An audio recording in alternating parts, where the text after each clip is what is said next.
La fachosphère, ça désigne le réseau informel des sites internet qui propagent des idées d'extrême droite. C'est le rendez-vous virtuel de tous les nationalistes, les racistes, les complotistes. Mais là où ça devient inquiétant, c'est que cette fachosphère, qui défend souvent des thèses encore plus radicales que celles du Front National, rencontre un énorme succès d'audience sur le web. Sur les 10 sites politiques français les plus visités, 7 appartiennent à la fachosphère. C'est vraiment l'inversion totale des valeurs. C'est eux, c'est M. Ardisson, c'est ce qu'il dit qui est fascisant. C'est du macartisme, il nous insulte, il nous place gratuitement. Alors on est en train en ce moment d'examiner les recours possibles avec un avocat, mais paraît-il que ça va prendre au minimum 3 mois, ça va nous coûter de l'argent. Et puis après ça, on ne sait pas exactement, la justice est dans ce qu'elle est, on ne sait pas ce qui va ressortir de tout ça, mais c'est absolument scandaleux. Parce que ça part du principe calomnier, il en restera toujours quelque chose. Voilà. Il n'y a pas l'once d'un milligramme, d'un centième de milligramme de fascisme à l'UPR, c'est tout le contraire. Nous sommes le parti le plus républicain qui soit, et nous nous battons justement contre une élite fascisante. Il suffit de voir qui est-ce que François Hollande et son gouvernement soutiennent. Il soutient à l'étranger des mouvements, que ce soit en Estonie, en Lettonie, où on commémore les Waffen-SS, que ce soit en Ukraine, où il y a une alliance avec des mouvements néo-nazis. C'est ça que soutient actuellement M. Hollande et sa clique. Et d'ailleurs, ce que soutiendra un éventuel président de Républicains bientôt. Bonjour à tous, bonjour François Asselineau. Bonjour. Vous êtes le candidat à la présidentielle auquel on ne s'attendait pas. Alors, est-ce qu'on peut dire que vous êtes une sorte de Marine Le Pen sans le rejet des migrants, des immigrés? L'État de Londres, qui est revendiqué par l'État islamique, c'est un complot de la CIA? Mais vous pensez que c'est un complot? Vous ne voulez pas répondre à ma question, François Fillon, François Hollande? Ça vous semble plausible ou pas ce complot ou pas? Je m'en fiche. Continuez. Vous vous présentez en dehors du clivage droite-gauche. C'est votre côté macroniste?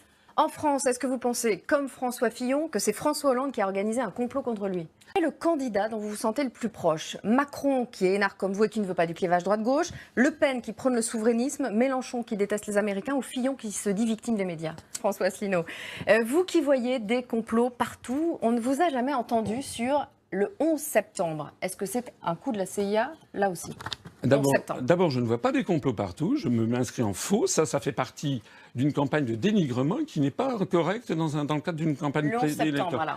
Mais le 11 septembre, je n'ai pas pris de position sur le 11 septembre. Je n'ai jamais évoqué ce sujet. Et pour quelle raison? Parce que vous pensez que la version officielle est exacte? Je n'ai pas à me prononcer sur cette question. D'ailleurs, puisque vous êtes journaliste, vous devriez vous intéresser à ce que pensent les Français.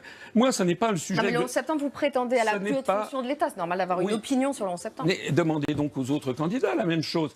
Moi, je veux faire respecter la Constitution. Je veux être le candidat du Frexit, celui qui va permettre aux Français de reprendre leur souveraineté et leur indépendance et de nous sauver du désastre de l'euro, parce que l'euro, on n'en a malheureusement pas parlé, est en train de nous entraîner dans un désastre. On en a parlé au début. Le 11 septembre, vous n'en pensez rien. Grand romantique pour se marier à 65 ans. Il faut vraiment croire en l'amour comme un jeune Roméo. Ouais. En 2014, vous avez épousé Audrey Crespo-Mara, journaliste à LCI et Joker de Anne-Claire Coudray sur TF1. Et si vous avez tout fait vraiment pour provoquer la rencontre et forcer le destin, j'ai envie de dire que les modèles du peintre Jean-Gabriel Domergue, ils sont peut-être un peu pour quelque chose, n'est-ce pas? Vous avez parfaitement raison. Cette histoire est assez incroyable. C'est-à-dire que j'habitais donc rue du Faubourg Saint-Honoré. Et puis, j'avais acheté cet appartement rue de Rivoli. J'en faisais rien. Franchement, j'y habitais pas, quoi. Un jour, j'ai commencé à le meubler, à l'arranger, mais comme ça, quoi. Et j'en ai fait un appartement de cocotte. J'avoue que quand on voit les photos, quand même, on sort sur le kitsch. Thierry, je savais pas. Il y avait des plumes, des fanfreluches. C'était assez cosy. Un appartement de cocotte.